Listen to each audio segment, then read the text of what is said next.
After a 3-week hiatus and flying my own plane, I was able to find some time today between giving flight lessons to take the Cub out for a short flight. Though it was cloudy out, the contrast between the gray skies above and the rich velvet green terrain below made for some stunning views of the New Hampshire Lakes region. It's interesting to see the variations of dark and light green color shades between the evergreen trees and the deciduous trees with their new light green leaves just budding out.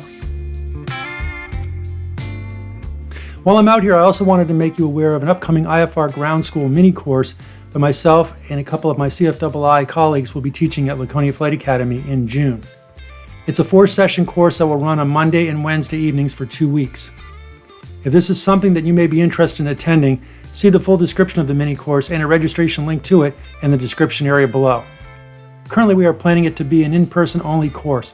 However, if you would be interested in attending remotely, let me know and I can set it up to be a hybrid course where we teach it in person live and also live via Microsoft Teams. With that said, I'm going to let the rest of the sights in this video go uninterrupted with my talking.